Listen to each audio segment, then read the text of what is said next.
Bismillahirrahmanirrahim. Makanya tadi malam saya jam 2 habis sholat khusus saya berdialog dengan seluruh malaikat. Turunlah malaikat yang megang trompet itu. Malaikat siapa? Malaikat siapa? Coba saya pengen dengar. Malaikat siapa? Israfil. Israfil. Subhanallah. Assalamualaikum kali inna rahmatan. Ini begini bahasanya. La kali inna rahmatan sukal ay inna kalimat dunya amang kama sidi inna kalimat dunya. Gufron. Maha kali inna kalimat dunya wal akhirat. Langit akasidi inna kalimat firman Allah. Kalau ini dunia dipakai permasalahan, lebih baik kiamat. Subhanallah. Contohnya ada yang meninggal, tolong bacakan hijab. Video callan. Assalamualaikum kali inna rahmatan ya malaikat maut ma kali inna kalimat firman Allah. Dibacakan sama keluarganya, begitu diambil la kali ya Allah Allah. Plus lihat tatap muka tatap wajah. Assalamualaikum ya kali inna rahmatan ruh wa ma kali kalimat firman Allah. Enak.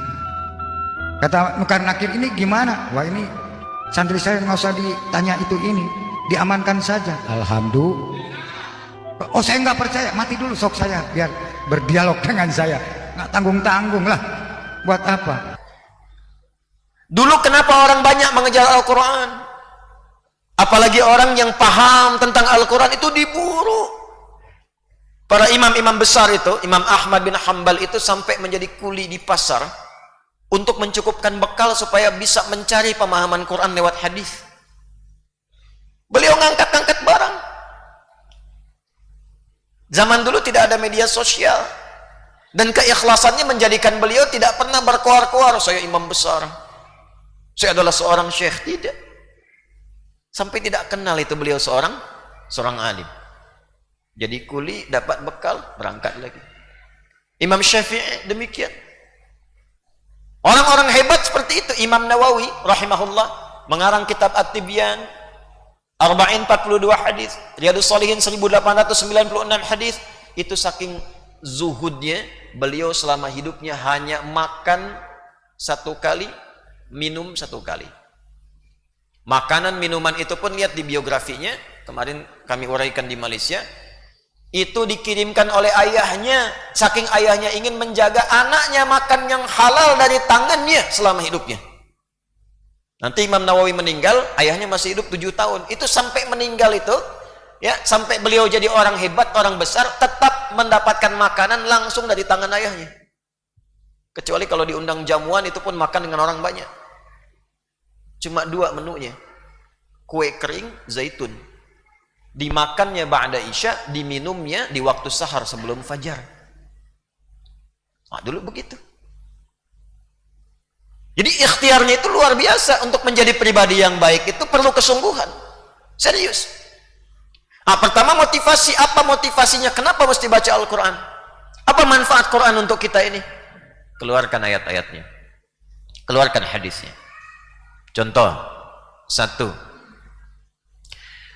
Orang yang mau menjadi ahli Al-Quran dijamin langsung oleh Allah Subhanahu wa ta'ala. Yang pertama, akan merubah dirinya dengan keberkahan Al-Quran menjadi pribadi yang lebih baik. Jadi ahli Al-Quran itu gini, ini ahli Al-Quran yang betulan ya. Jadi kalau betul-betul mengaji Qurannya dengan baik, itu ayat-ayat Allah yang tertanam dalam dirinya, masuk ke dalam dirinya, akan membimbing seluruh tubuhnya berubah dalam bimbingan Al-Quran. Khairnya dapat. Dari mana taunya? Quran surah 35 Fatir di ayat 32. Thumma awrathnal kitaba alladhina istafayna min ibadina faminhum zalimun li nafsi wa minhum muqtasid wa minhum sabiqun bil khairati biidznillah dzalika huwal fadlul kabir. Apa keistimewaan fadlul kabir dari Al-Quran? Merubah kita menjadi pribadi lebih baik. Jadi kalau ada orang baca Al-Quran, belajar Quran, hafal Quran, tapi tidak merubah pribadinya jadi lebih baik, belum sukses dia belajar Quran. Anda mengandung firman Allah ada dalam diri Anda. Semua sifat firman Allah itu baik semua. Kalau tak mampu membimbing jadi baik, nah ada yang tidak tepat belajarnya. Nanti ada orang zalim, ada. Kami wariskan Al-Quran itu pada hamba-hamba yang terpilih yang mau mengaji. Tapi ada orang mengaji Quran caranya salah, sehingga hasilnya pun keliru. Zalimul li nafsi, zalim. Dia tahu ayatnya, tapi ayat tidak membimbing dia. Karena cara belajarnya keliru. Dia hafal ayat, ya ayyuhalladzina amanu la yasraq qaumin qaum. Hai orang yang punya iman, jangan mencela orang. Dia hafal ayat tapi dia mencela orang. Dia hafal al-ikhlas, qul huwallahu ahad, Allahus lam yalid walam yakul lahu. Dia hafal ayat itu tapi dia bisa berkata, semua agama sama, menuju pada Tuhan yang sama, cuma caranya beda-beda. Itu zalimul li nafsi. Zalim itu menempatkan sesuatu bukan pada tempatnya. Gelas itu tempat air untuk minum, gayung itu tempat air untuk mandi. Ada orang minum pakai gayung, mandi pakai gelas.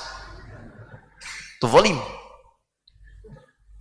Dia hafal ayat, alladzina yu'minuna bil ghaibi wa yuqimunas.